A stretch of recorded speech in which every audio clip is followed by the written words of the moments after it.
दोस्तों, मैं हूं डॉक्टर प्रदीप औरी अमृतसर से। मैं एक छाती एवं सांस की बीमारियों का स्पेशलिस्ट हूं। आज हम जिस टॉपिक पे बात करने जा रहे हैं वो एक बहुत ही कॉमन और महत्वपूर्ण टॉपिक है, और वो टॉपिक है एलर्जी के ऊपर। क्या होती है एलर्जी? नॉर्मली क्या होता है कि हर व्यक्ति के अंदर एक उसका इंटरनल डिफेंस होता है, जिसको हम मेडिकल टर्म्स में इम्यूनिटी बोलते हैं। वो डिफेंस हमें बीमारियों से बचाता है। पर साइंटिफिकली ये देखा गया है कि 20% ऑफ द पॉपुलेशन में ये जो हमारा इम्यून सिस्टम होता है ये हाइपर सेंसिटिव हो जाता है। हाइपर सेंसिटिव यानी कि ये उन चीज़ों को भी रिएक्ट करना शुरू करता है जिनसे हमें कोई नुकसान नहीं है। तो इस कंडीशन को हम एलर्जी बोलते हैं कि हमारा शरीर उन चीज़ों को भी रिएक्ट करना शुरू कर देता है जिनसे कि हमें कोई नुकसान नहीं है।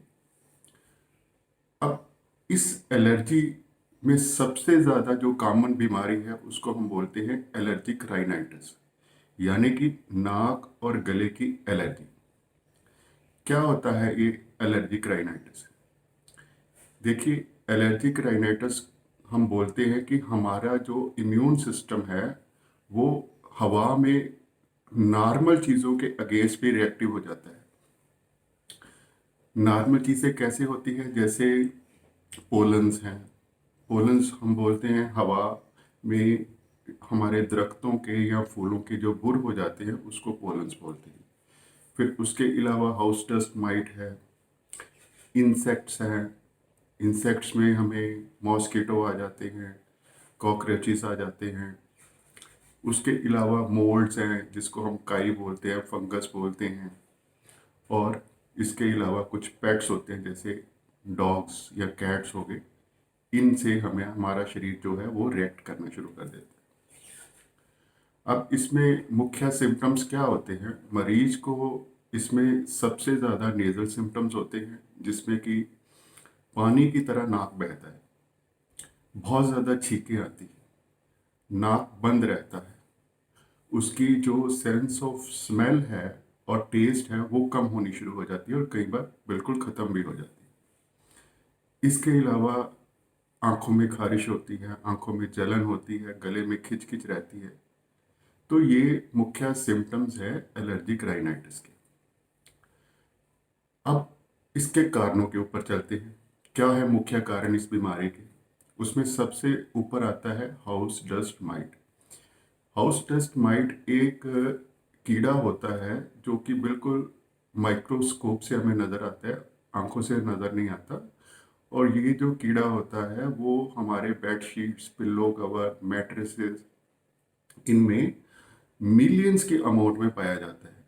और जब भी हम अपने बेडरूम में सोने के लिए जाते हैं, तकरीबन 6 या 8 घंटे हम सोते हैं, तो उस दौरान ये हमारे बेड से, मैट्रेसेस से, बेड शीट से हमारे सांस नाक में जाता रहता है और उसके कारण हमारा बॉडी इसको रिएक्ट करती है, जिसके कारण कि हमें इसके सिम्टम्स होने शुरू हो जाते हैं। इसके अलावा हमारे पोलन्स हैं। पोलन्स क्या होते हैं कि पोलन्स होते हैं जैसे फ्लावर्स और ट्रीज के बुर होती है, जो कि हवा में मिलियंस के अमाउंट में पाए जाते हैं और इनसे हमारा बॉडी जो रिएक्ट करना शुरू कर जाता है। इसके अलावा मोल्ड्स हैं, इंसेक्ट्स हैं, पेट्स हैं। कॉमन पेट्स में हमारा डॉग्स आते हैं या कैट्स आते हैं।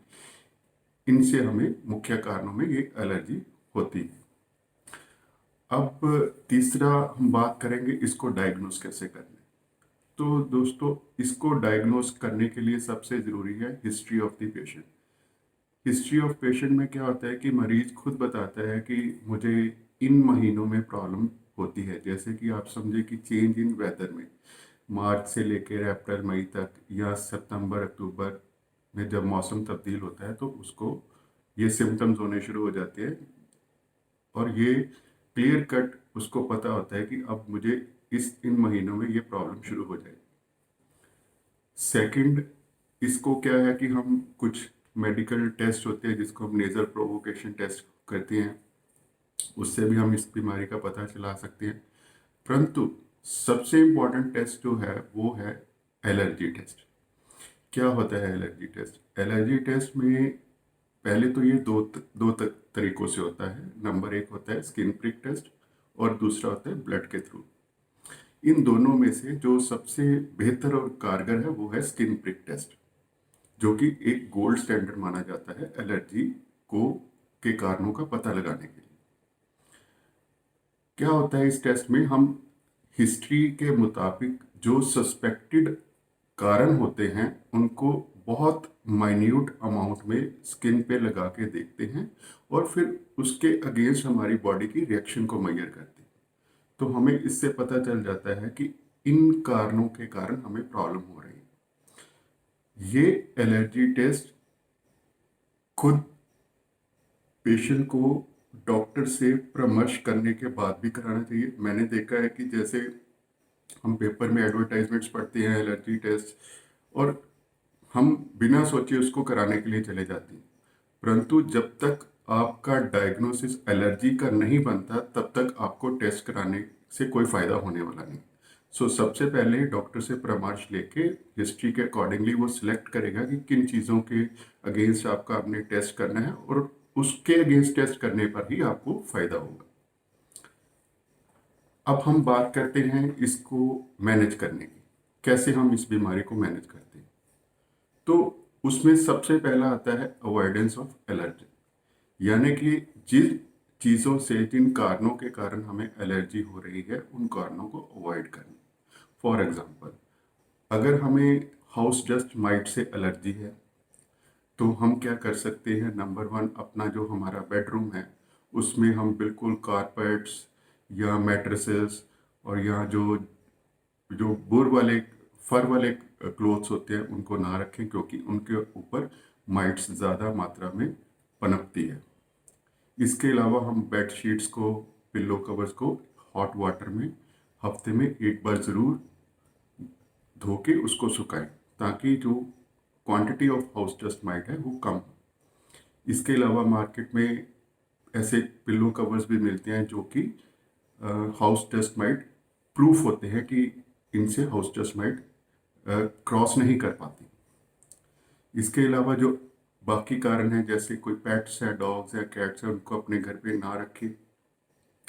अपने घर में रेगुलर पेस्ट कंट्रोल का इस्तेमाल कीजिए, ताकि जो कॉकरोचेज और मॉस्किटो है जिनके कारण एलर्जी हो सकती है वो कम मात्रा में हो।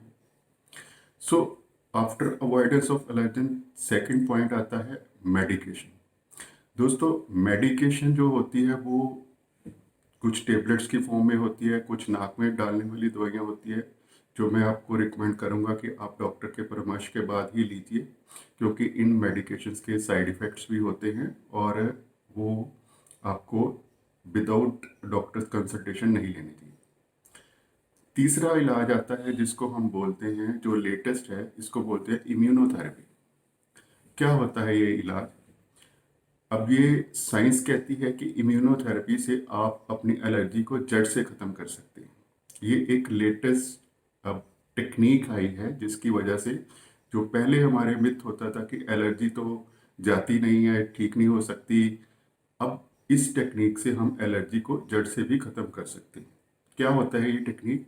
इसमें सबसे पहले हम एलर्जी टेस्ट करते हैं, कारणों का पता लगाते हैं। उसके अलावा उसके बाद जब हमें कारणों का पता लग जाता है तो इम्यूनोथेरेपी हम स्टार्ट करते हैं, जिसमें कि हम मेडिसिन्स को थोड़ी थोड़ी अमाउंट में, जिसके अगेंस्ट पेशेंट को एलर्जी होती है, वो देना शुरू करते हैं। दो तरीके से ये ट्रीटमेंट होती है। एक होती है सबक्यूटेनियस, यानी कि स्किन में लगाने से। सेकंड होती है सबलिंगुअल, जिसमें हम दवाइयों को जीभ के नीचे रखते हैं। तो इस तरीके से हम धीरे धीरे जो एलर्जी वाला पेशेंट होता है उसमें वो सब्सटेंस बनाने शुरू होते हैं, जो कि हमें एक्सपोजर होने के बाद भी सिम्टम्स नहीं आने देते। तो ये एक पक्का और नाउ साइंटिफिकली प्रूवन ट्रीटमेंट है, जिसके कारण हम एलर्जी को जड़ से खत्म कर सकते हैं। तो दोस्तों, ये मैं आशा करता हूँ कि आपको ये इन्फॉर्मेशन पसंद आई होगी और आपको अपने एलर्जी की तकलीफ को कंट्रोल करने में मदद मिलेगी। थैंक यू, धन्यवाद।